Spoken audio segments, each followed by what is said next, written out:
ನಮಸ್ಕಾರ. ಕೇಳಿಸ್ತಾ ಇದೆ? ಕೇಳಿಸ್ತಾ ಇದೆ ಮೇಡಮ್, ಕೇಳಿಸ್ತಾ ಇದೆ ಮೇಡಮ್.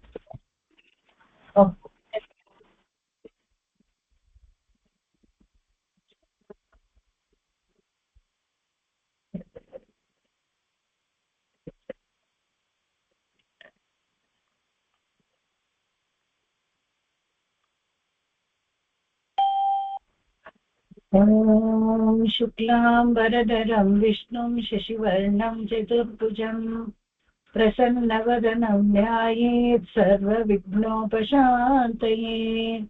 ಗುರು ಬ್ರಹ್ಮಾ ಗುರು ವಿಷ್ಣುಃ ಗುರುದೇವೋ ಮಹೇಶ್ವರಃ ಗುರು ಸಾಕ್ಷಾತ್ ಪರಬ್ರಹ್ಮ ತಸ್ಮೈ ಶ್ರೀ ಗುರವೇ ನಮಃ.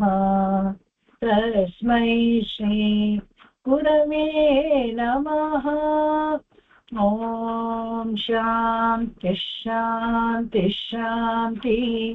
ಶ್ರೀಮಾನ್ ವೆಂಕಟನಾಥಾರ್ಯಃ ಕವಿತಾರ್ಕಿಕಕೇಸರಿ ವೇದಾಂತಾಚಾರ್ಯವರ್ಯೋ ಮೇ ಸನ್ನಿಧತ್ತಾಂ ಸದಾ ಹೃದಿ.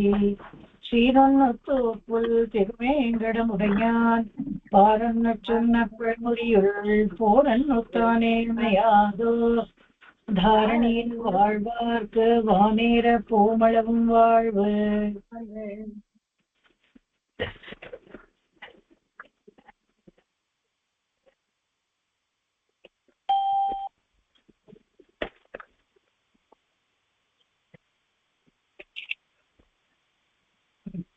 கட்ட பொருள் விரித்த காசினியில் நான்மறையின் இட்ட பொருளியம்புமின் பொருளை சிஷ்டர் தொழும் வேதாந்த தேசிகனை மேவுவார் தங்கள் திருப்பாதாம்புயம் அடியேன் பத்து. கீதை மொழிந்தருளும் வேதாந்த தேசிகனார் ಪಾದಾರವಿಂದ ಮಲರ್ಪತ್ತು. ಎಲ್ಲರಿಗೂ ನಮಸ್ಕಾರ.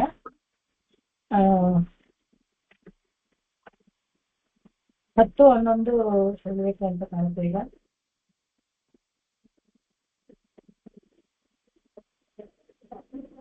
ಹೌದು, 10 ಹಾಡಾಗಿತ್ತು, 11ನೇದು ಹೇಳ್ಬೇಕು. ಎಲ್ಲೇ ಇಲ್ಲದ ತನ್ಶೀಲಂ ಅಲ್ಲಿಂದ ಹೇಳ್ತೇವೆ. எல்லையில்லாத தன் சீலமும். சேர்த்துக்கிறேன் மேம். நமஸ்காரம். எல்லையில்லாத தன் சீலமாம் எல்லையில்லாத விபூதி எல்லாம் தனதானமையும். இன்னமுதக்கடலும் அது விட்டு இரண்டாவது வார்த்தை. ஃபர்ஸ்ட் லைன் ரெண்டாவது வார்த்தை.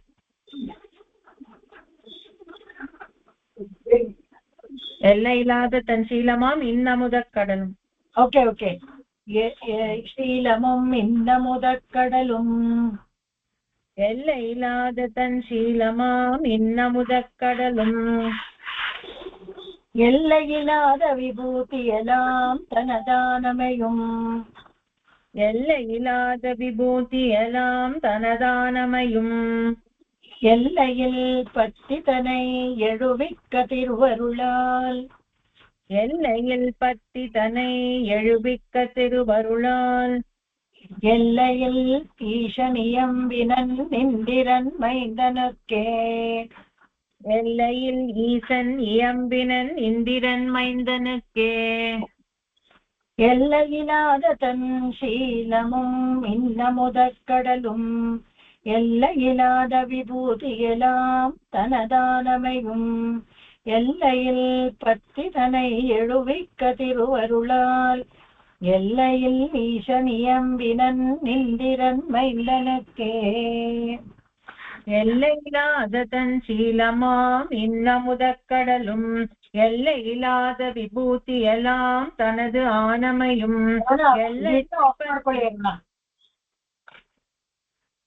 எல்லையில் பத்தி தனை எழுவிக்க திருவருளால். எல்லையில் ஈசன் இயம்பினன் இந்திரன் மைந்தனுக்கே. ಈ ಪಾಶುರದಲ್ಲಿ 11ನೇ ಪಾಶುರ ಇದು. ದೇಶಿಕ ಪ್ರಬಂಧದಲ್ಲಿ ಗೀತಾರ್ಥ ಸಂಗ್ರಹದ್ದು 11ನೇ ಪಾಶುರ. ಆದ್ರೆ ಇದು 10ನೇ ಅಧ್ಯಾಯದ ಇದು ಸಾರಾಂಶವನ್ನ ನಮ್ಗೆ ತಿಳಿಸ್ಕೊಡುತ್ತೆ. ಈ 10ನೇ ಅಧ್ಯಾಯದಲ್ಲಿ 34 ಶ್ಲೋಕಗಳಿವೆ. ಈ 34 ಅಧ್ಯಾಯದಲ್ಲಿ ರಾಜವಿದ್ಯಾ ರಾಜಗುಹ್ಯ ಯೋಗ ಅಂತ ಇದ್ರ ಹೆಸರು. ಇದರಲ್ಲಿ ಈ ಅಧ್ಯಾಯದಲ್ಲಿ ತನ್ನ ಹಿರಿಮೆಯನ್ನ ಹೇಳ್ಕೊಳ್ತಾನೆ ಭಗವಂತ. ನೋಡಿ ಹೇಗಿದೆ, ಬಂದು ನಮ್ಮನ್ನೆಲ್ಲ ಉದ್ಧಾರ ಮಾಡಿ ಅವತಾರ ಮಾಡ್ಕೊಳ್ಳೋಕೆ ಬಂದಾಗ ತಾನು ಯಾರು ಅನ್ನೋದು ನಾವು ತಿಳಿದೆ ಅವನನ್ನು ಹಾಗೆ ನಡೆಸ್ಕೊಳ್ತೀವಿ. ಇದನ್ನೇ 11ನೇ ಅಧ್ಯಾಯದಲ್ಲಿ ಅರ್ಜುನ ತುಂಬಾ ಬೇಜಾರು ಪಟ್ಕೊಳ್ತಾನೆ. ವಿಶ್ವರೂಪ ಎಲ್ಲ ನೋಡಿದಾಗ ಆಮೇಲೆ ಕೊನೆಯಲ್ಲಿ ಅವನಿಗೆ ಅರಿವಾಗತ್ತೆ, ಅಯ್ಯೋ ನೀನೇ ದಾಸಾಸಕ ಅಂತೆಲ್ಲ ಅನ್ಕೊಂಡು ಉಪಯೋಗಿಸ್ಕೊಂಡ್ಬಿಟ್ನಲ್ಲ ನಿನ್ನ ಕೃಷ್ಣ, ನೀನ್ ಇಂಥ ಪರಮಾತ್ಮ ಇಷ್ಟು ದೊಡ್ಡ ಸರ್ವೇಶ್ವರ ಅಂತಾನೆ ಗೊತ್ತಿಲ್ಲದೆ ಹೀಗೆ ನಡ್ಸ್ಕೊಂಡಲ್ಲ ಅಂತ ಬೇಜಾರು ಪಟ್ಕೊಳ್ತಾನೆ. ಮುಂದಿನ ಅಧ್ಯಾಯದಲ್ಲಿ ಇನ್ನೂ ಅಷ್ಟೇನೆ ತಾನು ಹೇಳ್ಕೊಳ್ಬೇಕಾಗತ್ತೆ. ರಾಮಾವತಾರದಲ್ಲೆಲ್ಲ ಬಂದಾಗ ನಾನು ಮನುಷ್ಯನಲ್ಲ, ನಾನು ಮನುಷ್ಯ ಅಂತ ಹೇಳ್ಕೊತಾನೆ. ಆವಾಗ್ಲೂ ಯಾರು ನಂಬಲ್ಲ. ಅವನು ಇಲ್ಲ ನೀನ್ ನೀವು ಮನುಷ್ಯ ಅಲ್ಲ, ದೇವ್ರ ತರ ನಡೆಸ್ಕೋತಾರೆ ಎಲ್ಲಾರು. ಅಲ್ಲಿ ಯಾಕಂದ್ರೆ ಅಲ್ಲಿ ಆತ್ಮಾನ ಮನುಷ್ಯಮನ್ನಿ ಅಂತ ಮನುಷ್ಯನಾಗೇ ಇರ್ಬೇಕು, ಯಾವ್ದು ಅತಿ ಮಾನುಷವಾಗಿರೋದನ್ನ ಶಕ್ತಿಗಳನ್ನ ಪ್ರಯೋಗಿಸಬಾರ್ದು ಅಂತ ಹೇಳ್ಕೊಂಡು ಬಂದಾಗ ಆ ತರನೇ ಇರ್ತಾನೆ. ಅವಾಗ ಅದ್ ಯಾರು ನಂಬಲ್ಲ. ಅದೇ ಕೃಷ್ಣಾವತಾರದಲ್ಲಿ ನಾನೇ ದೇವ್ರು ಅಂತ ಹೇಳಿದಾಗ್ಲ ಈ ಪುಂಡಾಟ ಆಡೋನು ಇವನು ದೇವ್ರ ಅಂತ ಆ ತರ ಅನ್ಕೊಳ್ತಾರೆ. ಈ ಆಶ್ಚರ್ಯ ಆಗತ್ತೆ. ಹೀಗೆ ಇದನ್ನ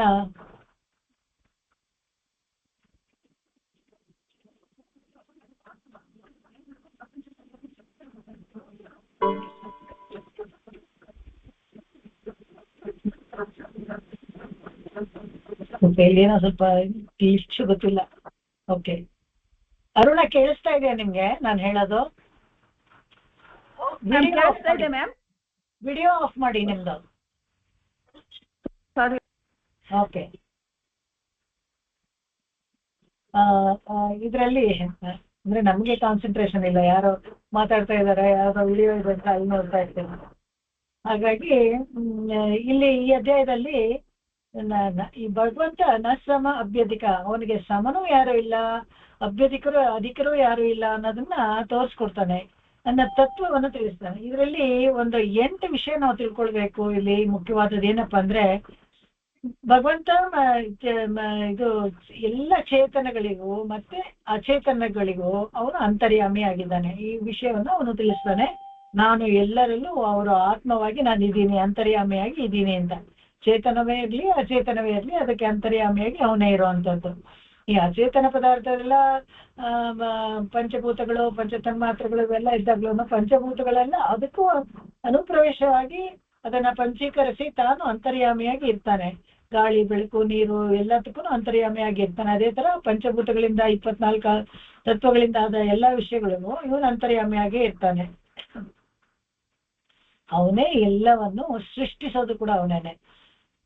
ಹಿಂದಿನ ಅಧ್ಯಾಯದಲ್ಲೇ ನೋಡಿದ್ವಿ ನಾವು, ಪ್ರಕೃತಿ ಸ್ವಾಮಬದೇಷ್ಟಾಯ ಸಂಭವಾಮಿ ಅಂತ ಹೇಳ್ತಾನಲ್ಲ, ಅವಾಗ 8 ಗುಣಗಳಿಂದ ಆದ ಈ ಪ್ರಕೃತಿನ ಅದರಲ್ಲಿ ಒಳಗೆ ನಾನು ಸೇರ್ಕೊಂಡು ನಾನೇ ಅಹಂ ಬೀಜಪ್ರದ, ನಾನೇ ಬೀಜ, ಅವನೇನೆ ಸೀಡ್.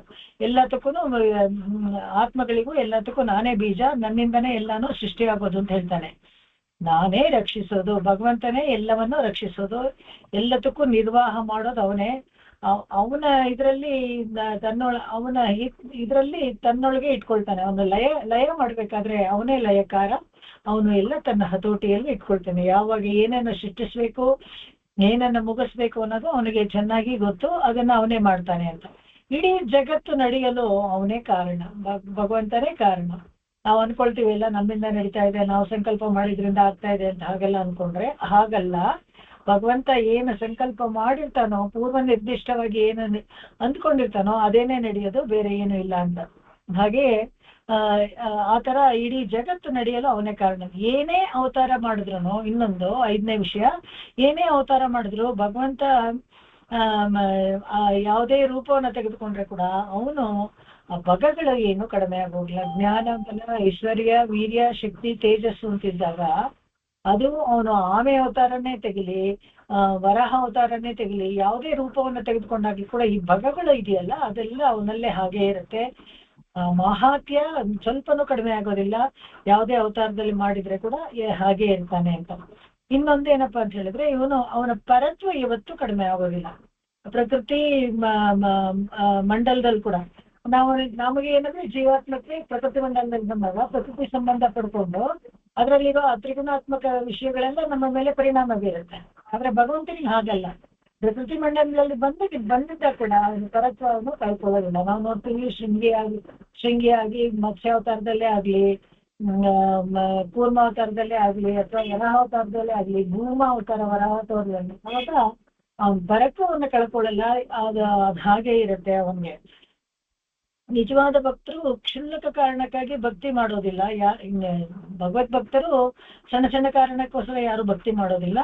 ಹಾಗೆಯೇ ಅನ್ಯ ದೇವತೆಗಳಿಗೆ ಮೊರೆ ಹೋಗಕ್ಕಾಗಲ್ಲ. ಅನ್ಯ ದೇವತೆಗೆ ಮೊರೆ ಹೋಗೋದು ಅಂತ ಹೇಳಿದ್ರೆ, ನಿಮ್ಗೆ ಮೋಕ್ಷ ಮುಕ್ತಿ ಬೇಕು ಅಂತಿದ್ದಾಗ ಅನ್ಯ ದೇವತೆಗೆ ಮೊರೆ ಹೋದಾಗ ಏನು ಪ್ರಯೋಜನ ಇಲ್ಲ. ಯಾಕಂದ್ರೆ ಈ ಜೀವರತ್ನಮಣಿ ದಾನ ಅಂತ ಒಂದಿದೆ. ಮುಕ್ಕೂರ ಐಶಂಕರು ತುಂಬಾ ಸೊಗಸಾಗಿ ದಾನಗಳ ಬಗ್ಗೆ ವೈಣವಣ್ ಕುರಲ್ ಅಂತ ಒಂದು ಮ್ಯಾಗಝಿನ್ ಬರುತ್ತೆ, ಅದರಲ್ಲಿ ಇತ್ತೀಚೆಗೆ ನಾನು ಓದಿತ್ತು. ಆ ದಾನಗಳ ಬಗ್ಗೆ ಎಲ್ಲ ವಿಷಯವನ್ನು ಹೇಳ್ತಾರೆ. ಯಾವ ದಾನ ಕೊಡೋದು, ಕನ್ಯಾದಾನ, ವಸ್ತ್ರದಾನ, ಗೋದಾನ, ಇವೆಲ್ಲ. ಜೀವರತ್ನಮಣಿ ದಾನ ಇದು ಏನು ಅಂತ ಹೇಳಿದ್ರೆ, ನಮ್ಮ ಶರಣಾಗತಿಯಲ್ಲಿ ನಮ್ಮ ಜೀವಾತ್ಮವನ್ನು, ಒಂದು ರತ್ನ, ಅಮೂಲ್ಯ ರತ್ನ ಅದು, ಅದನ್ನ ದಾನವಾಗಿ ಕೊಡ್ಬೇಕು. ಯಾರಿಗೆ ಕೊಡ್ಬೇಕು ಅಂತ ಹೇಳಿದಾಗ, ಇದನ್ನ ಬೇರೆ ಯಾರು ತಗೊಳಲ್ವಂತೆ.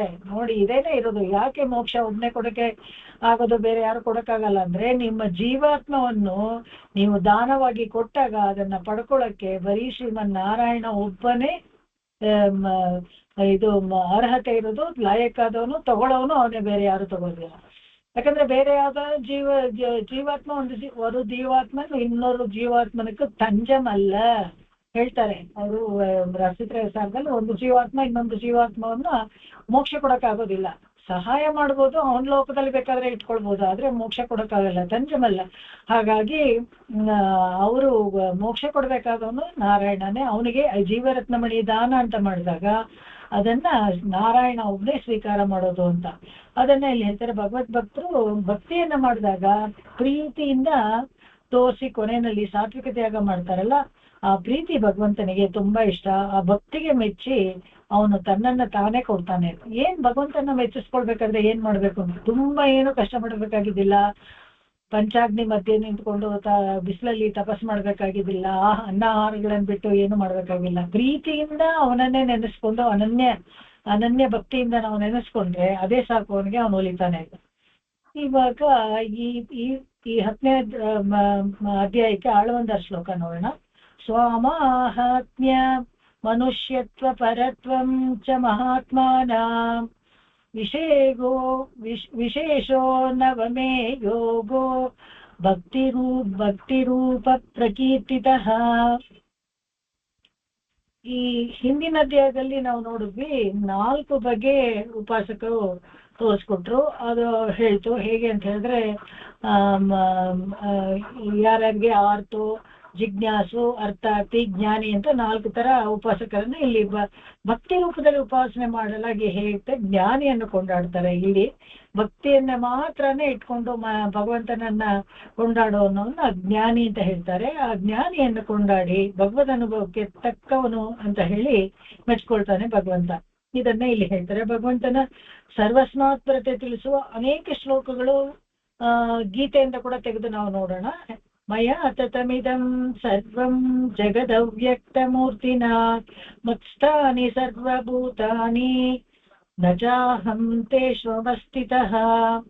ಪರಮಾತ್ಮನಿದ್ನಲ್ಲ, ಎಲ್ಲದರಲ್ಲೂ ಇದ್ದರೂ ಕೂಡ ಅವನು ಅದ್ರಲ್ಲಿ ಇರೋದಿಲ್ವಂತೆ. ಇದು ನೋಡಿ ಆಶ್ಚರ್ಯ. ಇದು ಹೇಗಾಗುತ್ತೆ, ಎಲ್ಲಾದ್ರಲ್ಲೂ ಅಂತರ್ಯಾಮಿಯಾಗಿ ಭಗವಂತ ಇದ್ದಾನೆ, ಆದ್ರೆ ಅವನು ಅದ್ರಲ್ಲಿ ಇರಲ್ಲ ಅಂತ ಹೇಳಿದ್ರೆ, ಇವಾಗ ದುರ್ಯೋಧನಲ್ಲೂ ದುಷ್ಟ ಚತುಷ್ಟಯ ಅಂತ ಹೇಳ್ತಾರಲ್ಲ, ಯಾರು ದುರ್ಯೋಧನ, ದುಶ್ಯಾಸನ, ಕರ್ಣ ಮತ್ತು ಶಕುನಿ, ಇವರೊಳಗೆ ಎಲ್ಲರಿಗೂ ಪರಮಾತ್ಮ ಇದ್ದಾನೆ. ಆದ್ರೆ ಅವರಲ್ಲಿ ಪರಮಾತ್ಮ ಇಲ್ಲ ಅಂದ್ರೆ ಏನರ್ಥ ಅಂತ ಹೇಳಿದ್ರೆ, ಪರಮಾತ್ಮನಿಗಿರೋ ಅಂತ ಎಲ್ಲ ಸದ್ಗುಣಗಳು, ಎಲ್ಲ ಅಷ್ಟಗುಣಗಳೆಲ್ಲ ನಾವು ನಿತ್ಯರಲ್ಲಿ ನೋಡ್ತೀವಿ, ಅಂತ ಗುಣಗಳೆಲ್ಲ ಅವರಲ್ಲಿ ಇರೋದಿಲ್ಲ.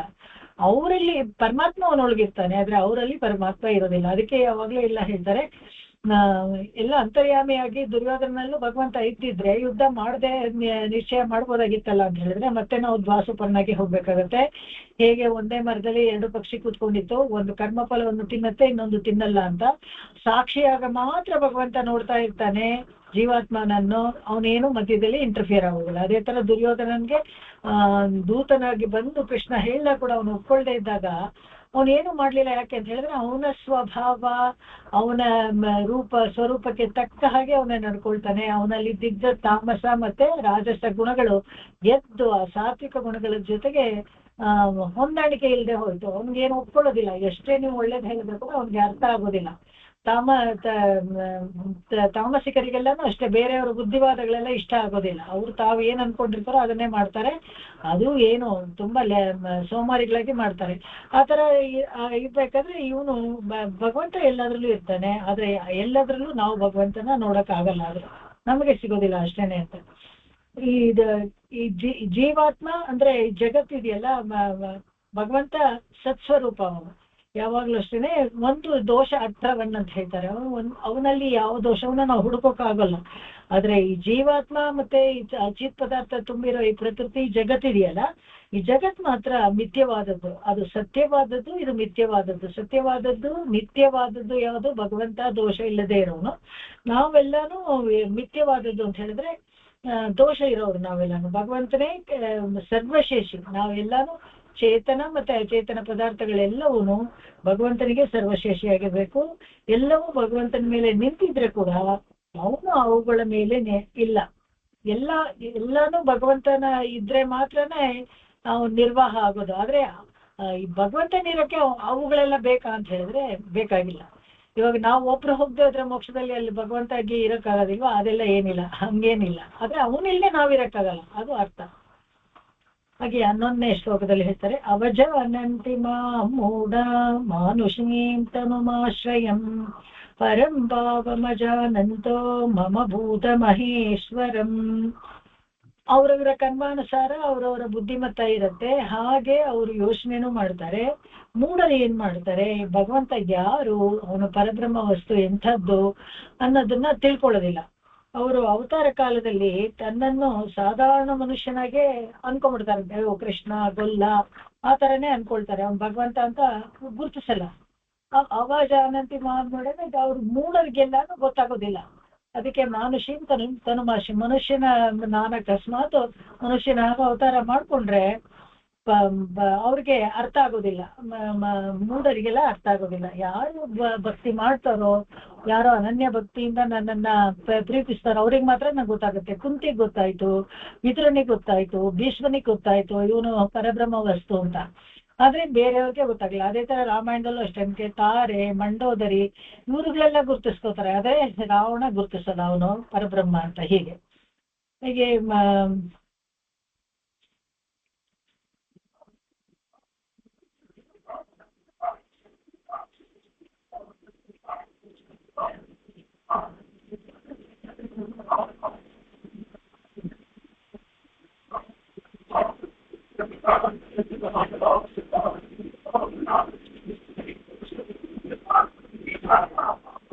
ನಾನು ಮತ್ತೆ 9ನೇ ಚಾಪ್ಟರ್ ರಿಪೀಟ್ ಮಾಡ್ತಾ ಇದ್ದೀನಿ ಅನ್ಸುತ್ತೆ. அதான் நான் இப்ப சொல்ல வந்தேன், நீங்க 9வது சாப்டரோட இது சொல்லிட்டு இருக்கீங்க. Because all the pages are marked like this. I'm sorry.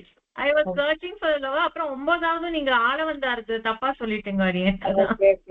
Okay ಕಲ್ಯಾಣ ಪರವಾಗಿಲ್ಲ. ಹಾಗಾದ್ರೆ 9ನೇ ಅಧ್ಯಾಯ ನಾನು ಹೇಳ್ದಂಗೆ ನೀವು ಯಾರು ಕೇಳಲಿಲ್ವೋ, ಅಥವಾ ಭಗವದ್ಗೀತೆಯೋ ಎಲ್ಲ ಒಂದೇ ತರ ಇರುತ್ತೆ ಅಂತ ಪಾಪ ಕ್ಷಮೆ ಇರ್ಲಿಪ್ಪ. ಓಕೆ, ಪಾರ್ಶ್ವದ ಒಂದು ನಿಮಿಷ.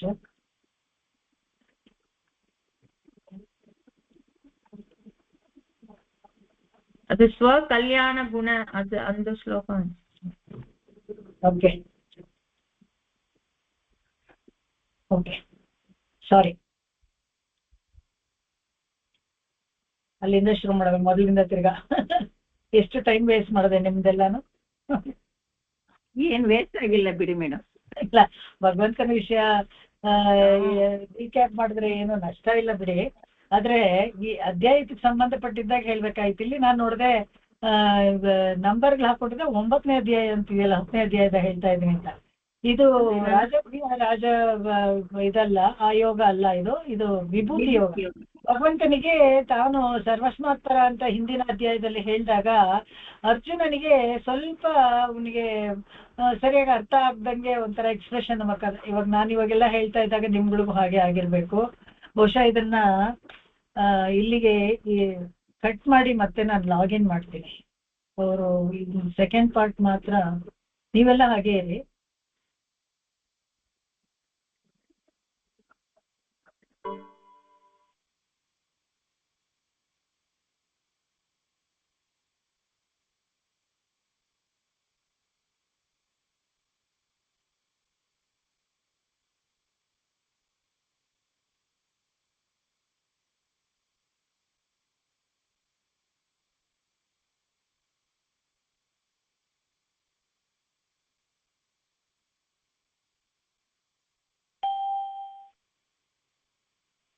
ಏನಾಯ್ತು, ಕಂಟಿನ್ಯೂಸ್ ಆಗಿ ಬರೀ ಭಗವದ್ಗೀತೆ ಇದು ಏನೋ ಲೆಕ್ಚರ್, ಅಲ್ಲಿ ಬೇರೆ 14, 15 ಚಾಪ್ಟರು, ಇಲ್ಲಿ 10th, 11th.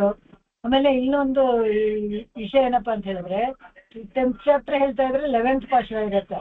ಆ ತರಾನು ಒಂದ್ ಸ್ವಲ್ಪ ಕನ್ಫ್ಯೂಷನ್ ಆಗಿ ಯಾವ್ದೋ ಹಳೇದು ಹೇಳಕ್ಕೆ ಶುರು ಮಾಡ್ತದೆ. ಇವಾಗ ಇವತ್ತಿನ 10ನೇ ಅಧ್ಯಾಯದ್ದು ಇದನ್ನ ನೋಡೋಣ. ಈ 10ನೇ ಅಧ್ಯಾಯದಲ್ಲಿ 42 ಶ್ಲೋಕ ಟೋಟಲ್. ಈ ಕಂಪ್ಲೀಟ್ ಭಗವಂತರ ವಿಭೂತಿಗಳನ್ನೆಲ್ಲ ಹೇಳ್ತಾ ಇದ್ದಾನೆ.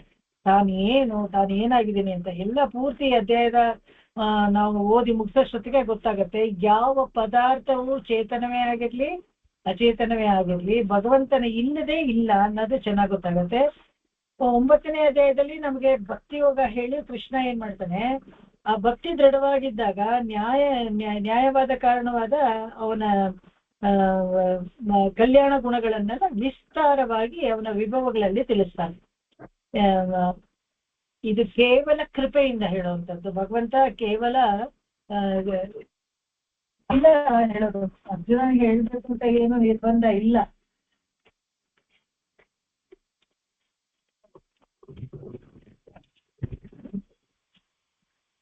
ಅರ್ಜುನನಿಗೆ ಹೇಳ್ಬೇಕು ಅಂತ ಏನು ನಿರ್ಣಯ ಇಲ್ಲ, ಕೇವಲ ಅವನು ಹೇಳೋವಂಥದ್ದು ಎಲ್ಲವನ್ನ ತಿಳಿಸ್ಕೊಡ್ತಾನೆ. ಇಲ್ಲಿ ಏನಪ್ಪಾ ಅಂತ ಹೇಳಿದ್ರೆ ಈ ಅವನ ತನ್ನ ವಿಭೂತಿಯನ್ನ ಎಲ್ಲ ಹೇಳ್ತಾನೆ. ಇದು ತುಂಬಾ ಚೆನ್ನಾಗಿ ಇವರು ಇವ್ರ ಶ್ಲೋಕದಲ್ಲೇನೆ ಒಂದೊಂದೇ ಶ್ಲೋಕನ ತಗೊಂಡ್ಬಿಟ್ರೆ ಒಂದೊಂದ್ ಲೈನು ವೇದಾಂತ ದೇಶಿಕರದು ಚೆನ್ನಾಗಿ ನಮ್ಗೆ ಸ್ಪಷ್ಟವಾಗ್ಬಿಡತ್ತೆ.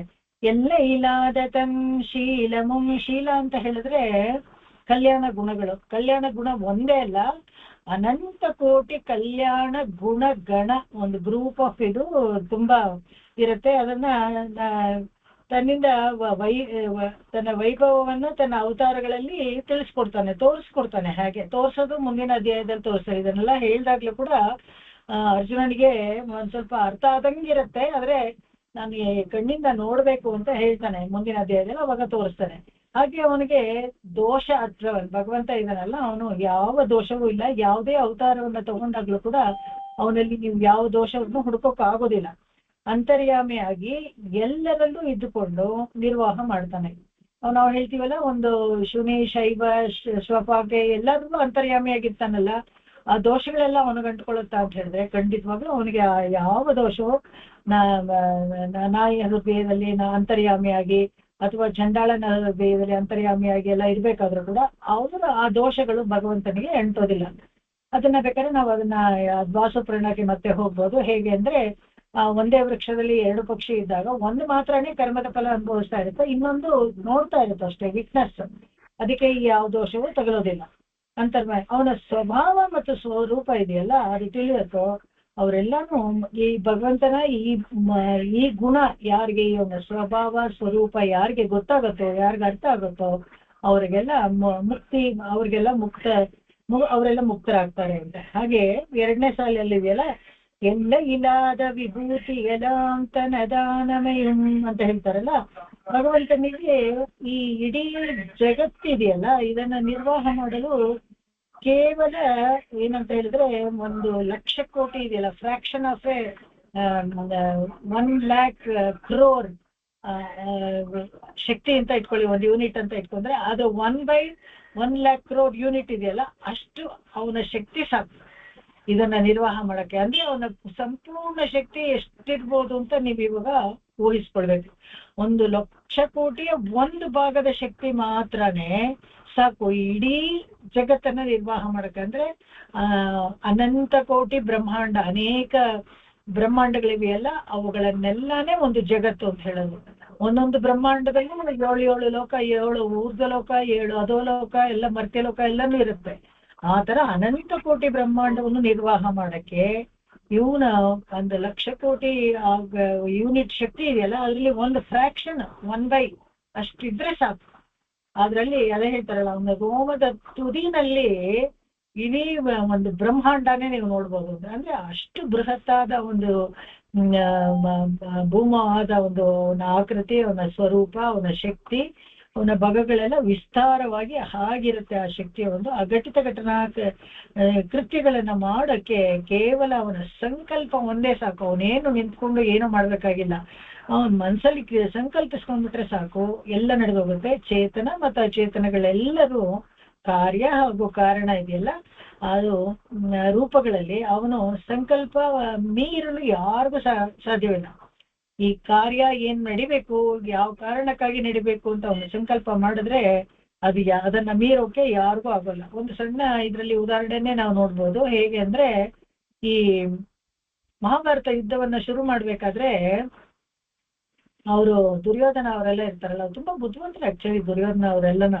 ಶಕುನಿ ಎಲ್ಲ ಹೇಳ್ಕೊಡ್ತಾನೆ, ಸಹದೇವ ತುಂಬಾ ಚೆನ್ನಾಗಿ ಜಾತಕ ನೋಡ್ತಾನೆ, ಜ್ಯೋತಿಷ್ಯ ಚೆನ್ನಾಗಿ ತಿಳ್ಕೊಂಡಿದ್ದಾನೆ, ಅವನನ್ನ ನೋಡಿ ಹೋಗಿ ಕೇಳ್ಬಿಟ್ಟು ಸರಿಯಾಗಿ ಮುಹೂರ್ತ ಇಡ್ಸ್ಕೊಂಬ, ಆ ಮುಹೂರ್ತದಲ್ಲಿ ನಾವು ಯುದ್ಧ ಶುರು ಮಾಡಿದ್ರೆ ನಾವು ಗೆಲ್ತೀವಿ ಅಂತ ತಲೆ ಚೆಚ್ಕೋತಾನೆ. ಯಾರು ಕೃಷ್ಣ ಬರ್ತಾನೆ, ಅವರೆಲ್ಲ ಬಂದ್ಬಿಟ್ಟು ಶಕುನಿ ಅವರೆಲ್ಲ ಒಟ್ಟಿಗೆ ಬಂದು ಸಹದೇವನ ಮುಹೂರ್ತ ಯಾವುದು ಅಂತ ಕೇಳ್ತಾರೆ. ಈ ಅಮಾವಾಸ್ಯೆಗೆ ಸರಿಯಾದ ದಿವಸ ತುಂಬಾ ಪ್ರಶಸ್ತವಾಗಿದೆ, ಅವಾಗ ನೀವು ಯುದ್ಧ ಶುರು ಮಾಡಿದ್ರೆ ನೀವೇ ಗೆಲ್ತೀರಾ ಅಂತ ಮುಹೂರ್ತ ಇಟ್ಕೊಳ್ತಾನೆ.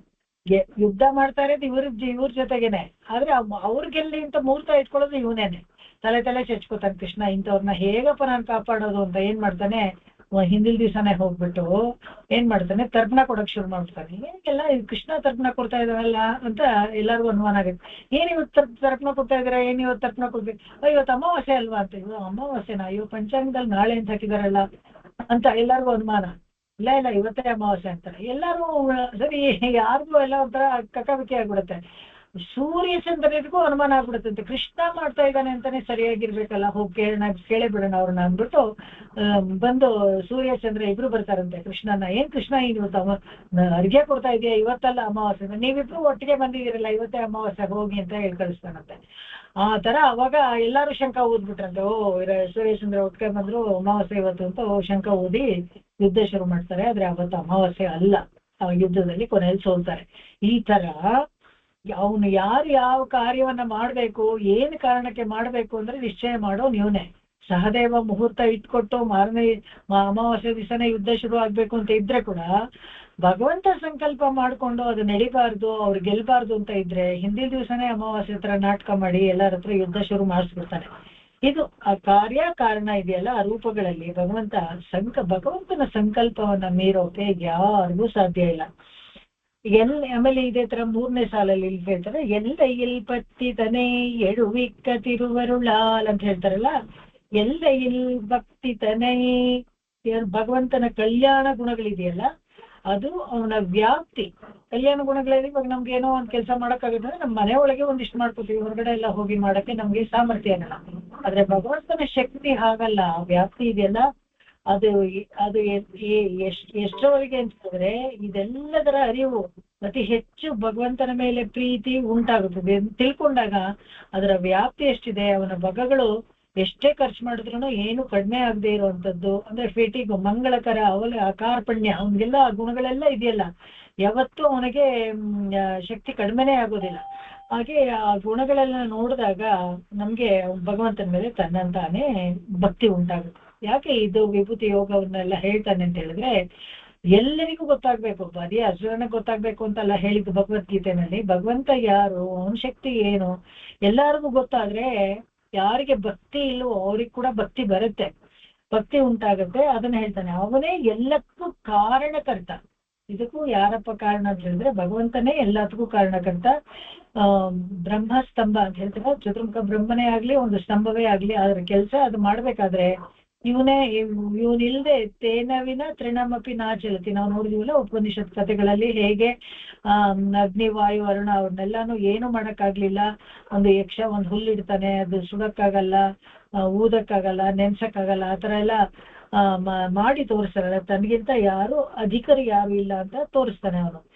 ಇದು ತಿಳಿದ್ಮೇಲೆ ಒಂದು ಕ್ಷಣವೂ ಈ ವಿಷಯ ನಮಗೆ, ಈ ಕಲ್ಯಾಣ ಗುಣಗಳು ಅವನ ಶಕ್ತಿಗಳು ಎಲ್ಲ ನಮಗೆ ಗೊತ್ತಾದ್ಮೇಲೆ ಭಗವಂತನನ್ನ ಬಿಟ್ಟು ಆಗಲಿ ಒಂದು ಕ್ಷಣವೂ ನಮಗೆ ಇರಕ್ಕೆ ಇಷ್ಟ ಆಗೋದಿಲ್ಲ. ಯಾಕಂದ್ರೆ ಅಯ್ಯೋ ಅಂತ ನೋಡಿ ಇವಾಗ ಸಂಸಾರದಲ್ಲಿ ರುಚಿ ಹೋಗ್ಬಿಡುತ್ತೆ, ಅಯ್ಯೋ ಅಲ್ಲಿ ಹೋಗಿ ಅವನ ಕೈಂಕರ್ಯ ಮಾಡ್ಬೇಕು, ಇಲ್ಲಿ ಯಾರೋ ಬೇಡಬೇಡದೆ ಇರೋರಿಗೆಲ್ಲ ಸೊಪ್ಪು ಹಾಕೊಂಡು ಸಲಾ ಮಾಡ್ಕೊಂಡು ಕೂತಿದೀವಲ್ಲ ಇಲ್ಲಿ ಅಂತ ಅವಾಗ ಅನ್ಸುತ್ತೆ. ಒಂದು ಕ್ಷಣ ಅವನನ್ನ ಅಗ್ಲಿರಕ್ಕೆ ಇಷ್ಟ ಆಗೋದಿಲ್ಲ. ಅಂತಹ ಜೀವರುಗಳು ಸದಾಕಾಲ ಯಾರಿಗೆ ಆತರ ಅನ್ಸತ್ತೋ ಅವರು ಭಗವತ್ ಚಿಂತನೆಯಲ್ಲೇ ಇರ್ತಾರೆ ಅಂಥವ್ರು.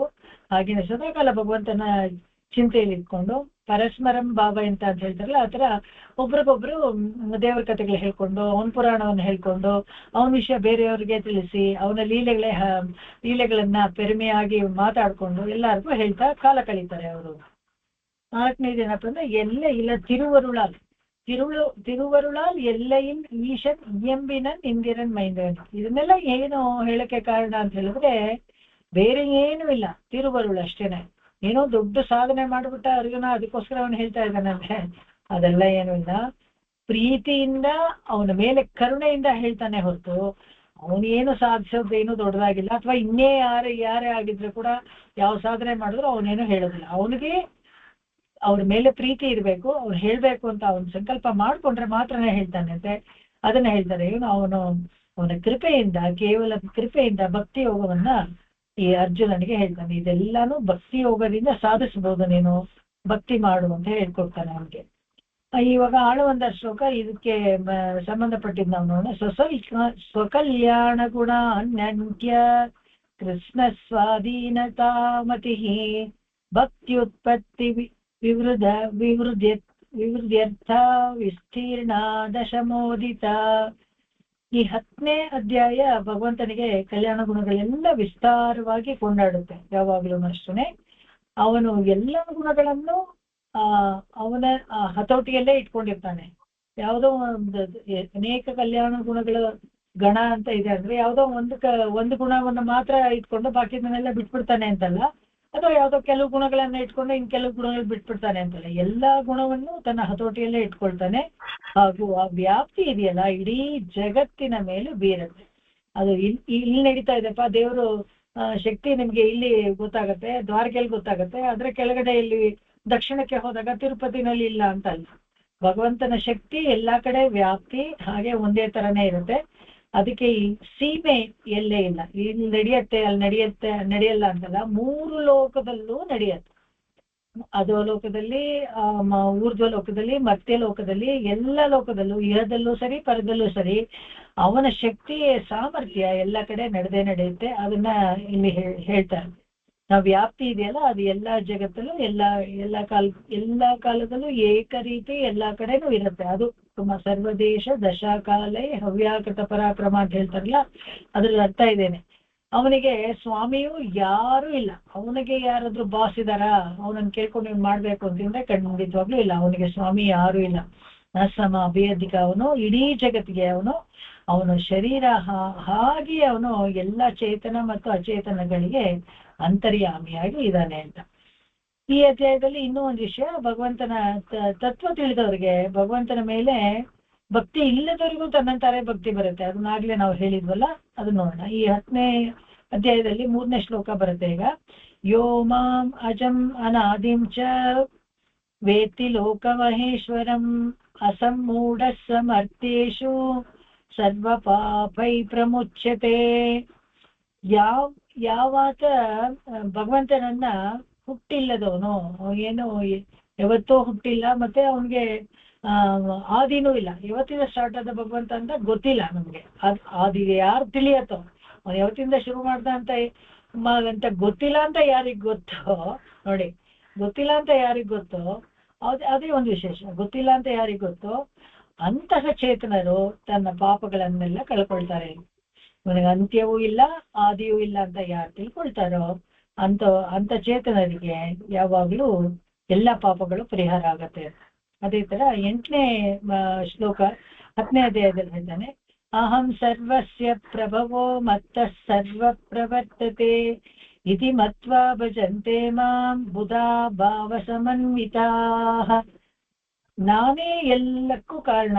ಅದು ಹೌದು, ಇದ್ರಲ್ಲಿ ಹೇಳ್ತಾ ಇದ್ದೆ. ಅವನ ಕಾರಣವಿಲ್ಲದೆ ಅವನ ಭಗವಂತನ ಮೂಲ ವಸ್ತುವಾಗಿ ಎಲ್ಲದರಲ್ಲೂ ಕಾರಣವಾಗಿಲ್ದೇನೆ ನನ್ನಿಂದಲೇ ಎಲ್ಲ ಚಟುವಟಿಕೆನೂ ನಡೀತಾ ಇರ್ತದೆ. ಭಗವಂತನಿಂದಲೇ ಎಲ್ಲ ಚಟುವಟಿಕೆಗಳು ಆಗುವಂಥದ್ದು. ಇದನ್ನ ಯಾರು ತಿಳ್ಕೊಳ್ತಾರೋ, ಭಗವಂತನೇ ಕಾರಣ, ಅವನ ಸಂಕಲ್ಪದಿಂದನೇ ಇದೆಲ್ಲ ನಡೀತಾ ಇದೆ ಅಂತ ಯಾರು ತಿಳ್ಕೊಳ್ತಾರೋ ಅವರು ಬುದ್ಧಿವಂತರು ಅಂತ. ಅವರೇ ಬುದ್ಧಿವಂತರು. ಅವರು ಭಗವಂತರನ್ನೇ ವರಿಸ್ತಾರೆ. ಯಾವಾಗ ಯಾರಿಗೆ ಗೊತ್ತಾಗುತ್ತೋ ಭಗವಂತನಿಗೆ ಎಲ್ಲರಿಗಿಂತ ಜಾಸ್ತಿ ಶಕ್ತಿ ಇರೋದು, ಮತ್ತೆ ಬಾಕಿ ಅನ್ಯ ದೇವತೆಗಳಿಗೂ ಶಕ್ತಿ ಕೊಡೋನು ಇವನೇ, ಅವರ ಶಕ್ತಿಗೂ ಕಾರಣ ಇವನೇ ಅಂತ ಯಾರಿಗೆ ಗೊತ್ತಾಗುತ್ತೋ ಅವರೆಲ್ಲಾನು ಏನಂದ್ರೆ ಅವರನ್ನೇ ಭಗವಂತನನ್ನೇ ವರಿಸ್ತಾರೆ ಅಂತ ಹೇಳ್ತಾರೆ. ಇನ್ನೊಂದು ತೇಷಾಂ ಸತತಯುಕ್ತಾನಾಂ ಭಜತಾಂ ಪ್ರೀತಿಪೂರ್ವಕಂ 10ನೇ ಶ್ಲೋಕ ಇದು. ದದಾಮಿ ಬುದ್ಧಿ ಯೋಗಂ ತಂ ಯೋಗ ಮಾಮುಪಯಾಂತಿ ತೇ. ಭಗವಂತನಲ್ಲೇ ಯಾರು ಅನನ್ಯ ಭಾವದಿಂದ ಭಕ್ತಿ ಮಾಡ್ತಾರೋ ಅವರಿಗೆ ಒಂದು ಸರಿಯಾದ ದಾರಿ ತೋರಿಸ್ತಾನೆ ಭಗವಂತ. ಇಲ್ಲ ಒಂದ್ ಸ್ವಲ್ಪ ದಿವಸ ಮಾಡೋದು, ಆಮೇಲೆ ಇದು ಬೇಡ, ಈ ದೇವ್ರು ಸರಿ ಇಲ್ಲ ಅಂತ ಇನ್ನೊಂದ್ ದೇವ್ರಿಗೆ ಹೋಗೋದು, ಅಲ್ಲೊಂದ್ ಸ್ವಲ್ಪ ಹೋಗೋದು. ಕೆಲವ್ರು ಹಾಗೆ ಅಂಗಡಿಯಾಗಿ ಸುಮ್ಮನೆ ಮೆಟ್ಲು ಹತ್ತಿ ಇಳಿದು ಎಲ್ಲ ಅಂಗಡಿಗೂ ಹೋಗ್ತಾರೆ. ಯಾಕೆ? ಎಲ್ಲೋ ಒಂದ್ ಕಡೆ ಚೆನ್ನಾಗಿ ಸಿಗ್ತಾ ಇದೆ, ಇಲ್ಲ ಅಂದ್ರೆ ಒಂದು ವಸ್ತು ಆ ಕಡೆ ತಗೋಬೇಕಲ್ವಾ, ಸುಮ್ಮನೆ ಹೋಗಲ್ಲ. ಇನ್ನೊಂದ್ ಕಡೆ ನೋಡೋಣ ಅಂತ ಹೋಗ್ತಾನೆ ಇರ್ತಾರೆ. ಕೊನೆಯಲ್ಲಿ ಯಾವ್ದೋ ಕೆಟ್ಟ ಪದಾರ್ಥವನ್ನ ತಗೊಂಡು ವಾಪಸ್ ಬರ್ತಾರೆ ಅಷ್ಟೇ ಮನೆಗೆ. ಅದೇ ತರನೇ ಇಲ್ಲೂ ಹೇಳ್ತಾರೆ. ತೇಷಾಂ ಸತತ ಯುಕ್ತಾನಾಂ ಬದ ಪ್ರೀತಿಪೂರ್ವಕಂ. ಅವರಿಗೆ ಭಕ್ತಿ ಯೋಗ ಅನನ್ಯ ಭಾವದಿಂದ ಯಾರು ಭಕ್ತಿ ಮಾಡ್ತಾರೋ ಅವರಿಗೆ ನಾನು ಸರಿಯಾದ ದಾರಿ ತೋರಿಸ್ತೀನಿ. ಅವ್ರಿಗೆ ಒಳ್ಳೆ ಮೋಕ್ಷಕ್ಕೆ ಹೋಗಕ್ಕೆ, ಊರ್ಧ್ವ ಲೋಕಕ್ಕೆ ಬರಕ್ಕೆ, ಆಮೇಲೆ ಉತ್ತೀರ್ಣರಾಗಕ್ಕೆ ಸರಿಯಾದ ಮಾರ್ಗವನ್ನೇ ತೋರಿಸ್ತೀನಿ.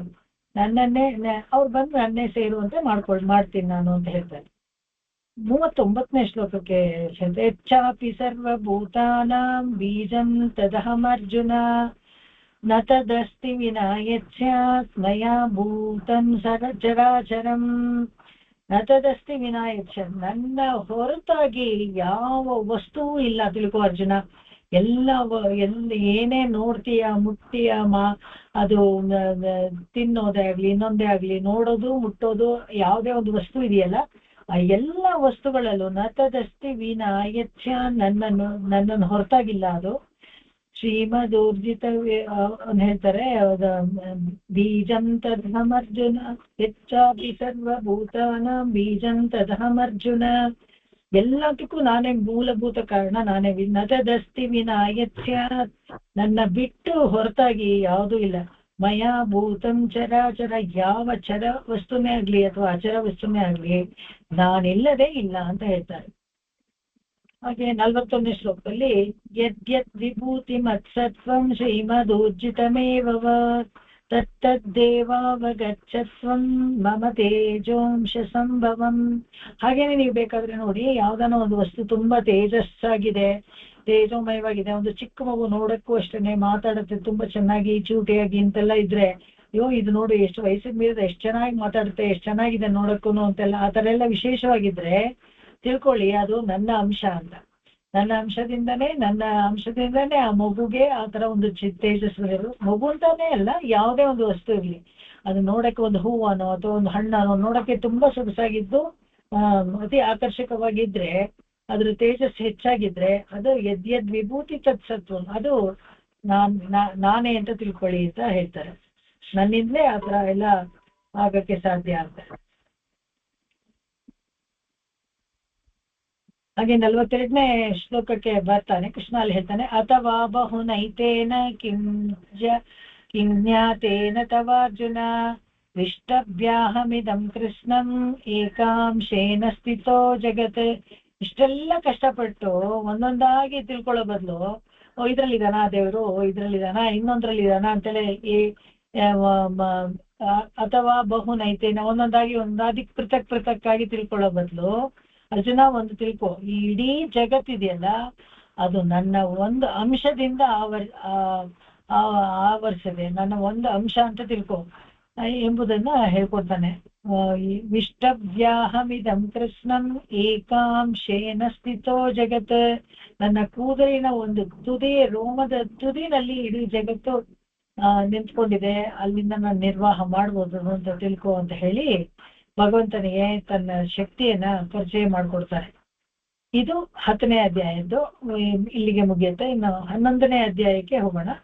11ನೇ ಅಧ್ಯಾಯದಿಂದ ಅಂದ್ರೆ ಇದು ದೇಶಿಕ ಪ್ರಪಂಚದಲ್ಲಿ 12ನೇ ಪಾಶುರ. ಅದು 12ನೇ ಪಾಶುರ. ಇದರಲ್ಲಿ ಈ ಅಧ್ಯಾಯದಲ್ಲಿ ವಿಭೂತಿ ಯೋಗ ಅಂದ್ರೆ ವಿಶ್ವರೂಪ ದರ್ಶನ, ಇದರಲ್ಲಿ ವಿಶ್ವರೂಪ ತೋರಿಸ್ತಾನೆ. ಇಲ್ಲಿ ವಿಭೂತಿ ಯೋಗ ಅಂತ 10ನೇ ಚಾಪ್ಟರ್ ನಲ್ಲಿ ಏನೇನ್ ಹೇಳಿದ್ನೋ, ಈ ಎಲ್ಲ ಶಕ್ತಿವಂತವಾದದ್ದು, ನೋಡೋಕೆ ಚೆನ್ನಾಗಿರೋವಂಥದ್ದು, ಇವೆಲ್ಲ ನಾನೇ ಅಂತ ಹೇಳ್ಕೊಂಡ್ ಬರ್ತಾನೋ ಅದನ್ನ ಇಲ್ಲಿ ತೋರಿಸ್ತಾನೆ, ವಿಶ್ವರೂಪದಲ್ಲಿ ತೋರಿಸ್ತಾನೆ.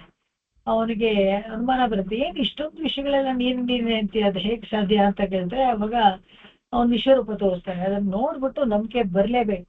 ಆ ತರ ಒಂದು ರೂಪ, ಅತ್ಯದ್ಭುತವಾದ ವಿಶ್ವರೂಪ, ಅದನ್ನ ತೋರಿಸ್ತಾನೆ.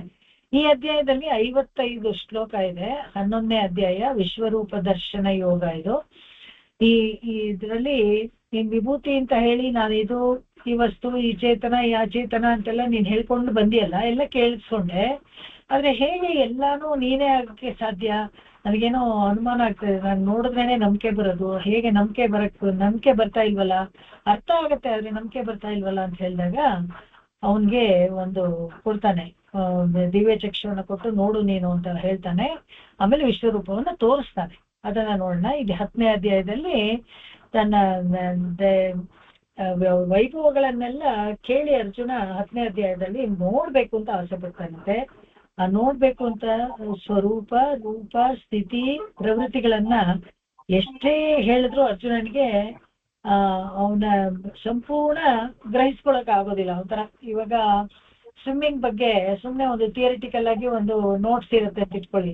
V have to jump into the water, we have to push our leg, right leg, push our left leg ಅಂತೆಲ್ಲ ಹೇಳ್ತಾ ಇದ್ರೆ ಅರ್ಥ ಆಗಲ್ಲ. ಆದ್ರೆ ನೀರಿಗೆ ಇಳಿದು ಒಬ್ಬ ಕೋಚ್ ನಮ್ಗೆ ತೋರಿಸ್ಕೊಡ್ತಾನೆ ಅಂತ ಹೇಳಿದ್ರೆ ಅವಾಗ ನಮ್ಗೆ ಆಕ್ಚುಲಿ ಪ್ರಾಕ್ಟಿಕಲ್ ಆಗಿ ಈಜೋದು ಏನು ಅಂತ ಗೊತ್ತಾಗುತ್ತೆ. ಅದೇ ತರ ಇವನಿಗೆ ಪೂರ್ತಿ ಥಿಯರಿಯಾಗಿ ಕೇಳಿಸ್ಕೊಂಡಲ್ಲ 10ನೇ ಅಧ್ಯಾಯದಲ್ಲಿ, ಸ್ವಲ್ಪ ಮಟ್ಟಿಗೆ ಕನ್ಫ್ಯೂಸ್ ಆಯ್ತು. ಅದು ಹೇಗೆ ಇವನೇ ಎಲ್ಲ ಸಾಧ್ಯ, ಬ್ರಹ್ಮಸ್ತಂಭ ಮೊದಲಿಗೊಂಡು ಪ್ರತಿಯೊಂದು ನಾನೇ ಅಂತ ಹೇಳ್ತಾನಲ್ಲ ಇವನು, ಹೇಗೆ ಸಾಧ್ಯ ಆಗತ್ತೆ, ನೋಡಿದ್ರೇನೆ ನಂಬಿಕೆ ಬರುತ್ತೆ ಅಂತ ಹೇಳ್ತಾನೆ, ನಾನ್ ನೋಡ್ಬೇಕಲ್ಲ ಅಂತ ಕೇಳ್ತಾರಂತೆ.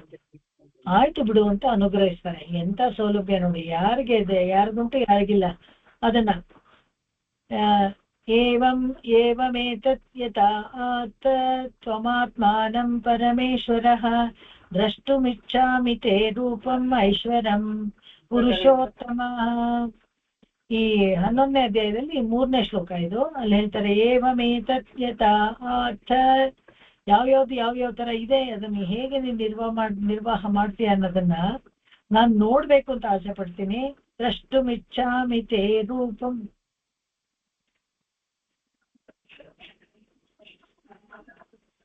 ನಿನ್ನ ಈ ರೂಪವನ್ನ ಕಣ್ಣಾರೆ ನಾನು ನೋಡಕ್ಕೆ ಇಷ್ಟಪಡ್ತೀನಿ ಅಂತ ಹೇಳ್ತಾರೆ. ಕೂಡಲೇ ಭಗವಂತ ಏನ್ ಮಾಡ್ತಾನೆ, ಅವನು ಅರ್ಜುನನ್ಗೆ ಒಂದು ದಿವ್ಯ ಚಕ್ಷು ನೋಡು, ನನ್ನ ವಿಶ್ವರೂಪವನ್ನ ನಿನ್ಗೆ ಒಟ್ಟಿಗೆ ತೋರಿಸಿದ್ರೆ ಅದನ್ನ ನೋಡಕ್ಕೆ ನಿನ್ಗೆ ಆಗೋದಿಲ್ಲ. ಯಾಕಂದ್ರೆ 1 ಕೋಟಿ ಸೂರ್ಯ ಸಮಪ್ರಭವಾಗಿದೆ, ಅದರಿಂದ ನಿನ್ಗೆ ನೋಡಕ್ ಆಗೋದಿಲ್ಲ. ನಾನು ನಿನ್ಗೆ ದಿವ್ಯ ಶಿಕ್ಷೆಯನ್ನು ಕೊಡ್ತೀನಿ, ಅದರಿಂದ ನೀನೆಲ್ಲ ನೋಡ್ಬೋದು ಅಂತ ಹೇಳಿ ನನ್ನ ರೂಪ ಸ್ವರೂಪ, ಅದರ ಆಕಾರ ಮತ್ತೆ ಸೃಷ್ಟಿ ಸ್ಥಿತಿ ಲಯಗಳನ್ನ ಹೇಗೆ ಮಾಡ್ತೀನಿ ಅಂತ ಹೇಳಿ ಅವತಾರ ಕಾಲಗಳಲ್ಲೆಲ್ಲ ನೀನ್ ನೋಡ್ಬೇಕಾದ್ರೆ ಸಾಧಾರಣ ಮಾಂಸ ಚಕ್ಷುವಿಂದ ನೋಡಕ್ಕಾಗೋದಿಲ್ಲ. ಅದಕ್ಕೋಸ್ಕರ ಒಂದು ವಿಶೇಷವಾದ ಕಣ್ಣನ್ನ ನಾನು ಕೊಡ್ತೀನಿ, ದದಾಂ ದಿವ್ಯ ಚಕ್ಷು ಅಂತ ಹೇಳ್ತಾನೆ. ಅರ್ಜುನನಿಗೆ ಯುದ್ಧ ಮಾಡಲು ಸಾಧ್ಯವಾಗದೆ ಹತಾಶನಾಗಿ ಗಾಂಡಿಯವನ ಕೆಳಗಡೆ ಹಾಕ್ಬಿಟ್ಟು ಯುದ್ಧ ಮಾಡಕ್ಕಾಗಲ್ಲ ಅಂತ ಹೇಳ್ತಾನಲ್ಲ, ಅವಾಗ ಅವನನ್ನ ಹುರಿದುಂಬಿಸಿ ಹೇಳು, ನೀನೇನ್ ಮಾಡ್ತಾ ಇಲ್ಲ, ಎಲ್ಲ ನೀನ್ ನಿಮಿತ್ತ ಮಾತ್ರ, ಎಲ್ಲ ನನ್ನಿಂದಲೇ ಆಗ್ತಾ ಇದೆ ಅಂತ ಹೇಳಿದಾಗ ಆ ವಿಶ್ವರೂಪವನ್ನ ನೋಡ್ಬೇಕು ಅಂತ ಆಸೆ ಪಡ್ತಾನೆ. ಇಲ್ಲ ನಿನ್ನಿಂದಲೇ ಅಂತ ಹೇಳ್ತೀಯಲ್ಲ, ಹೇಗೆ ಅದು ಸಾಧ್ಯ, ನನಗೆ ಯಾಕೋ ಸ್ವಲ್ಪ ಅರ್ಥ ಆಗ್ತಾನೆ, ನೀನು ಸರಿಯಾಗಿ ತೋರ್ಸು ಹಾಗಾದ್ರೆ ಅಂತ ಹೇಳ್ತಾನೆ.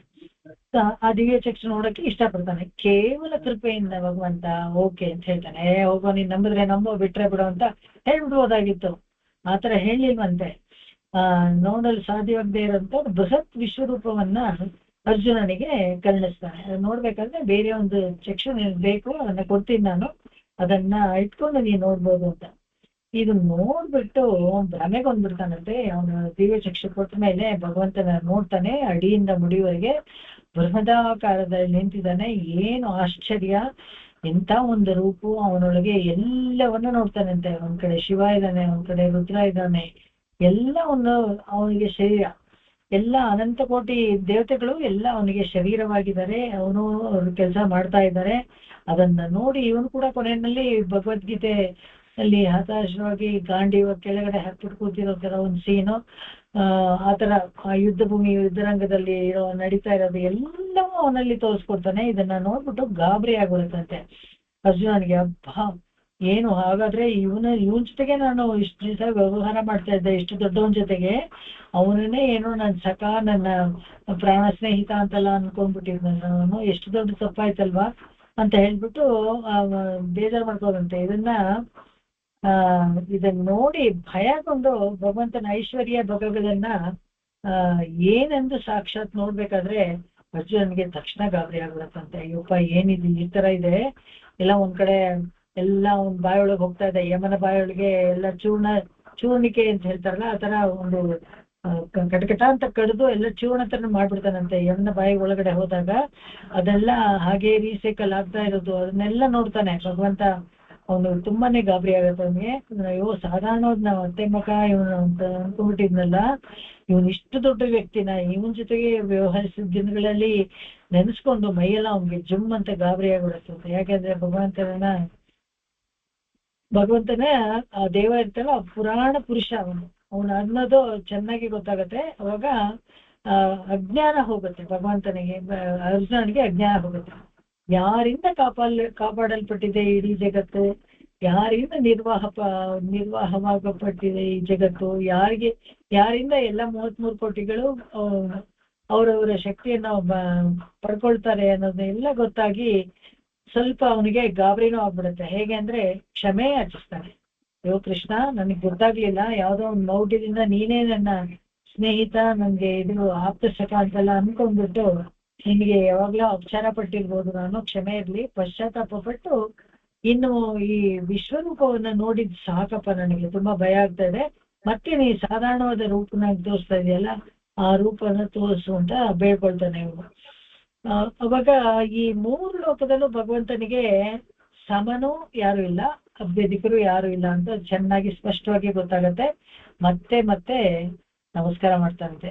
ಹಿಂದ್ಗಡೆ ನಮಸ್ಕಾರ ಮಾಡ್ತಾನೆ, ಮುಂದ್ಗಡೆ ನಮಸ್ಕಾರ ಮಾಡ್ತಾನೆ, ಪಕ್ಕದಲ್ಲಿ ಹೋಗಿ ನಮಸ್ಕಾರ ಮಾಡ್ತಾನೆ, ಆ ಕಡೆ ಪಕ್ಕದಲ್ಲಿ ಹೋಗಿ ನಮಸ್ಕಾರ ಮಾಡ್ತಾನೆ.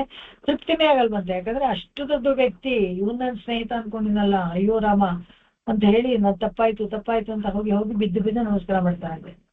ಆಳವಂದ ಶ್ಲೋಕ ನೋಡೋಣ. ಇದರಲ್ಲಿ 15ನೇ ಶ್ಲೋಕ ಇದು. ಆಳವಂದ ಈ ಶ್ಲೋಕಕ್ಕೆ ಏಕಾದಶೇ ಸ್ವಯಾಧ್ಯಾತ್ಮಯ ಸಾಕ್ಷಾತ್ಕಾರವೂಢನಂ ದತ್ತಮುಕ್ತಂ ವಿಧಿ ಪ್ರಾಪ್ತ್ಯೋ ಭಕ್ತೆ ಕೋಪಾಯತ ಕಥಾಃ. ಈ ಅಧ್ಯಾಯದಲ್ಲಿ ಭಗವಂತ ಅರ್ಜುನನಿಗೆ ತನ್ನ ಏನ್ ಮಾಡ್ಬೇಕು, ವಿಶ್ವರೂಪ ತೋರಿಸಿದಾನೆ. ಆ ವಿಶ್ವರೂಪವನ್ನ ಪಡೆಯಲು ಭಕ್ತಿ ಒಂದೇ ಸಾಕು ಅಂತ ತೋರಿಸ್ಕೊತಾನೆ. ಏನು ಕ್ವಾಲಿಫಿಕೇಶನ್ ಈ ವಿಶ್ವರೂಪವನ್ನು ನೋಡಲು?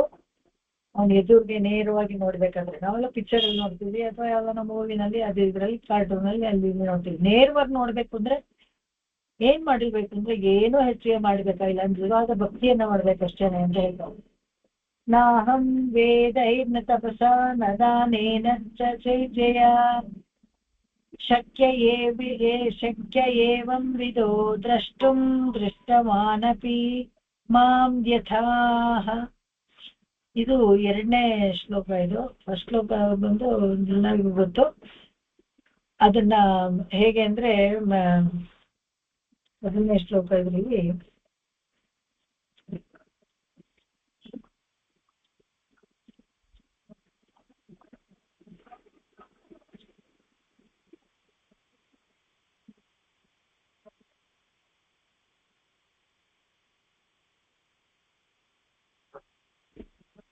ಮದನುಗ್ರಹಾಯ ಪರಮಂ ಗುಹ್ಯಮತ್ಯಾತ್ಮ ಸಂಹಿತಂ ಯತ್ವಯೋಕ್ತಂ ವಚಸ್ತೇನ ಮೋಹೋಯಂ ವಿಗತೋ ಮಮ. ಇಲ್ಲಿ ಹೇಳ್ತಾನೆ, ನನ್ನ ಉದ್ಧಾರಕ್ಕಾಗಿ ನೀನ್ ಆಡಿದ ಪಾವನವಾದ 10ನೇ ಅಧ್ಯಾಯದಲ್ಲಿ ಎಲ್ಲನೂ ಹೇಳ್ಕೊಟ್ಟಿಯಲ್ಲ, ಆ ರಹಸ್ಯವನ್ನ, ಆತ್ಮಕೃತ್ಯದ ಮಾತುಗಳನ್ನ ನನ್ನ ಈ ಸಂಸಾರಿಕ ವಿಷಯಕ್ಕಾಗಿ ಭ್ರಮೆಗೊಂಡು ಹೊರಟು ಹೋಯ್ತು. ನಾನು ನೀನ್ ಹೇಳಿದ ಮಾತುಗಳಿಂದ ಎಲ್ಲ ನನಗೆ ಯುದ್ಧ ಮಾಡಕ್ಕಾಗಲ್ಲ ಅಂತ ಒಂಥರ ಭ್ರಮಿಸ್ಬಿಟ್ಟಿದ್ನಲ್ಲ, ಆ ಭ್ರಮೆ ನನಗೆ ಹೋಯ್ತು.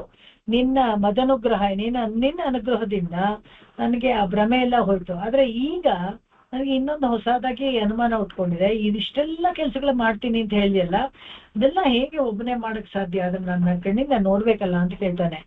ಭವಾಪ್ಯಯೌ ಹಿ ಭೂತಾನಾಂ ಶ್ರುತೋ ವಿಸ್ತರಶೋ ಮಯ ತತ್ವ ಕಮಲ ಪತ್ರಾಕ್ಷ ಮಹಾತ್ಮ್ಯಮಪಿ ಚಾವ್ಯಯಂ.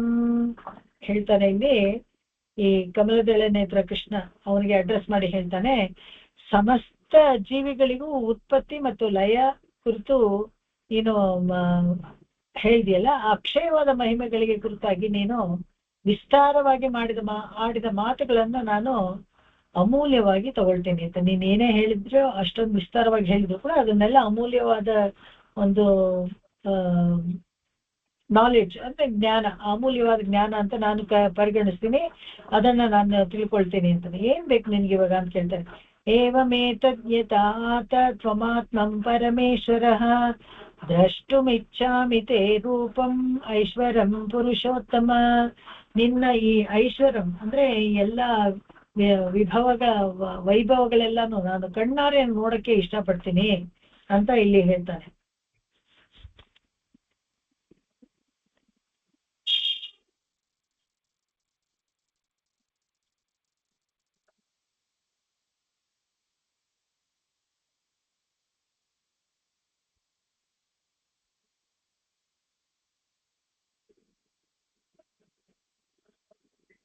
ಇಂಥ ಒಂದು ಹೇಳ್ಬಿಟ್ಟು ಅವನಿಗೆ ಒಂದು ದಿವ್ಯ ಚಕ್ಷು ಬೇಕು ನಿನಗೆ, ಇಲ್ಲಿ ಹೋದ್ರೆ ನೋಡಕ್ಕಾಗಲ್ಲ ಅಂತ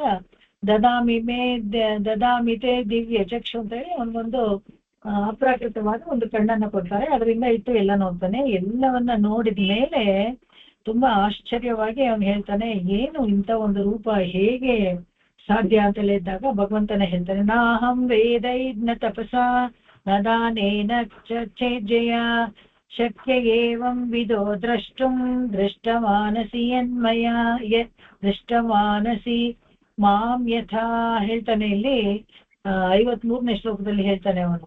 ಇದು ಏನು ತುಂಬಾ ಸಾಧಾರಣವಾಗಿ ನೀವ್ ಸಿಕ್ಬಿಡ್ತು ಅಂತ ಅನ್ಕೋಬೇಡ. ನಾಹಂ ವೇದೈರ್ನ ತಪಸ, ಎಂತ ವೇದಗಳನ್ನ ಓದೋರ್ಗೂ ಕೂಡ ಇಂಥ ಒಂದು ದೃಶ್ಯ ಸುಲಭವಾಗಿ ಸಿಗೋದಿಲ್ಲ. ತಪಸ್ ಮಾಡಿದವ್ರಿಗೂ ಇಲ್ಲ.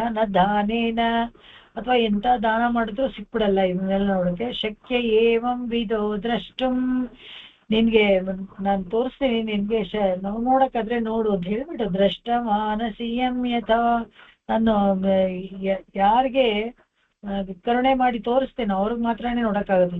ಭಕ್ತ್ಯಾ ತ್ವನನ್ಯಯ ಶಕ್ಯ ಅಹಮೇವಂ ವಿದೋರ್ಜುನ ಜ್ಞಾತುಂ ದ್ರಷ್ಟುಂ ಚ ತತ್ವೇನ ಪ್ರವೇಷ್ಟುಂ ಚ ಪರಂತಪ ಅಂತ ಹೇಳ್ಬಿಟ್ಟು ಯಾರಿಗೆ ನಾನು ಕೃಪೆ ಮಾಡ್ತೀನೋ ಅವ್ರು ಮಾತ್ರನೇ ನೋಡಕ್ಕಾಗತ್ತೆ. ಅದು ನಿನಗೆ ಆಗಿದೆ, ನೀನ್ ನೋಡು ಅಂತ ಹೇಳ್ತಾನೆ. ಇವಾಗ ದೇಶಿಕರ ಪಾಸುಗಳಿಗೆ ಬರೋಣ. ಅಲ್ಲಿ ತುಂಬಾ ಚೆನ್ನಾಗೆ ಕ್ಲಿಯರ್ ಆಗುತ್ತೆ. ಇಲ್ಲಿ ಅಲ್ಲಿ ಏನು ಅನುಮಾನಗಳಿವೆ ಅದನ್ನೆಲ್ಲ ಹೋಗೋ ತರ ತೋರಿಸ್ಕೊಡ್ತಾನೆ. ಇಲ್ಲಿ எல்லாம் தனக்குருவாய் இலங்கும்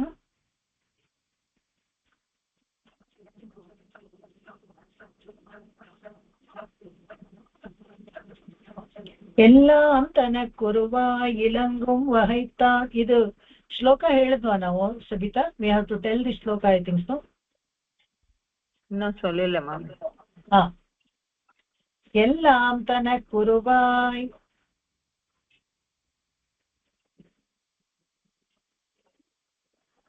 இல்லையா அவ யாரும் சொல்லு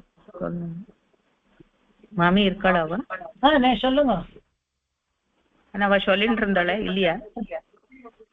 சொல்லட்டுமா? சபிதா இவர்தே சபிதா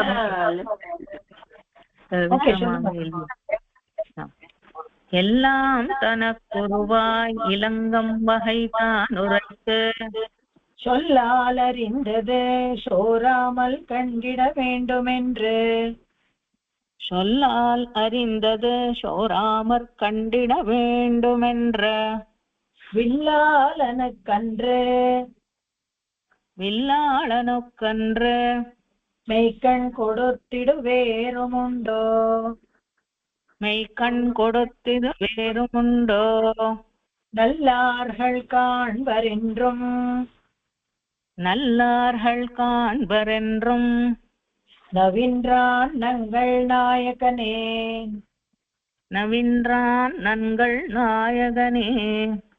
எல்லாம் தனக்குருவாய் இலங்கும் வகைதான் உரைத்த சொல்லால் அறிந்தது சோராமல் கண்டிட வேண்டுமென்று வில்லாளனுக்கன்று மெய்க்கண் கொடுத்திடு வேறுமுண்டோ நல்லார்கள் காண்பரென்றும் நவின்றான் நங்கள் நாயகனே.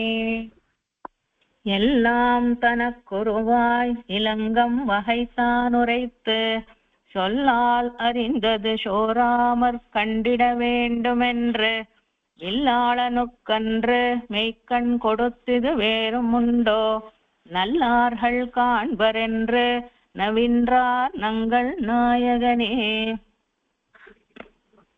ಇಲ್ಲಿ ಅದೇ ತರ ಎಲ್ಲಾಂ ತನಕ್ಕುರುವ ಇಲಂಗುಂ, ಈ ವಿಶ್ವರೂಪ ತೋರಿಸ್ಬೇಕಾದ್ರೆ ತನ್ನಲ್ಲಿ ಎಲ್ಲವನ್ನ ತೋರಿಸ್ತಾನಲ್ಲ, ಅವಾಗ 10ನೇ ಅಧ್ಯಾಯದಲ್ಲಿ ಏನು ಹೇಳಿದ ಅದನ್ನ ವಿಭೂತಿಗಳನ್ನ ತನ್ನ ಪ್ರತ್ಯಕ್ಷವಾಗಿ ತನ್ನ ಶರೀರದಲ್ಲಿ ಇರೋದನ್ನ ತೋರಿಸ್ತಾನೆ.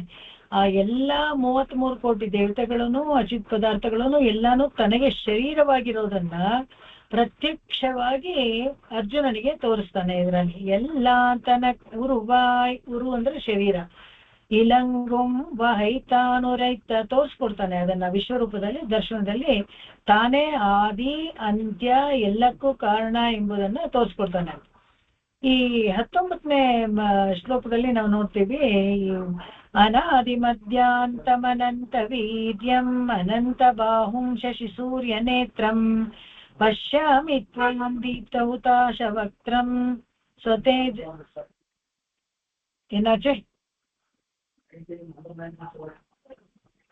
स्वतेजसा विश्वमिदं तपन्तम् ಇವನು ಅನಾದಿಮಧ್ಯಾಂತಮನಂತವೀರ್ಯಂ ಅನಂತಬಾಹುಂ ಶಶಿಸೂರ್ಯನೇತ್ರಂ ತನ್ನಲ್ಲಿ ನೋಡ್ಕೊಳ್ತಾನೆ, ಅನೇಕ ಬಾಹುಗಳನ್ನ ತೋರಿಸ್ತಾನೆ. ಅವನೇ ಆದಿ, ಅವನೇ ಮಧ್ಯ, ಅವನೇ ಅಂತ್ಯ ಅನ್ನೋದನ್ನ ಎಲ್ಲರನ್ನು ತೋರಿಸ್ತಾನೆ. ಚಂದ್ರಗಳಾಗಿರೋದನ್ನ ತೋರಿಸ್ತಾನೆ. ಪಶ್ಯಾಮಿ ತ್ವಾಂ ದೀಪ್ತಹುತಾಶ ವಕ್ರಂ, 1,00,000 ಕೋಟಿ ಸೂರ್ಯರು ಪ್ರಕಾಶಮಾನವಾಗಿರೋ ತರ ಅವನು ತನ್ನ ತೇಜಸ್ಸನ್ನು ತೋರಿಸ್ತಾನೆ. ಅದೇ ತರ ಹಾಗೆ ಸೊಲ್ಲಾಲ್ ಅರಿಂದದೆ, 2ನೇ ಸಾಲು, ಸೊಲ್ಲಾಲ್ ಅರಿಂದದೆ ಶೋರಾಮಲ್ ಕಂಡಿಡ ವೇಂಡುಮೆಂಡ್ರೆ. ಬಾಯಲ್ಲಿ ನೀವು ಹೇಳಿದ್ರಲ್ಲ, ಅದನ್ನ ನಾನು ಒಂದೂ ಬಿಡದೆ ನಿನಗೆಲ್ಲಾನು ತೋರಿಸ್ತಾ ಇದ್ದೀನಿ. ಯಾರಿಗೆ ಅಂದ್ರೆ ಬಿಲ್ಲಾಲಣಕ್ಕೆ, ಈ ಬಿಲ್ಲು ವಿದ್ಯೆ ಗೊತ್ತಿತ್ತಲ್ಲ ಅರ್ಜುನನಿಗೆ, ಅವನಿಗೆ ತಾನೇ 10ನೇ ಅಧ್ಯಾಯದಲ್ಲಿ ಏನೇನೆಲ್ಲ ಹೇಳಿದ್ನೋ 11ನೇ ಅಧ್ಯಾಯದಲ್ಲಿ ಅದನ್ನೆಲ್ಲ ತೋರಿಸ್ಕೊಡ್ತಾನೆ. ಅದೇ ತರ ಇಲ್ಲಿ ಮನ್ಯಸೆ ಯದಿ ತಚ್ಚಕ್ಯಂ ಮಯಾ ದ್ರಷ್ಟುಮಿತಿ ಪ್ರಭು ಕೇಳ್ತಾನೆ ಅವನು. ಯೋಗೇಶ್ವರ ತಥೋ ಮೇ ತ್ವಂ ದರ್ಶಯಾತ್ಮಾನಮವ್ಯಯಂ.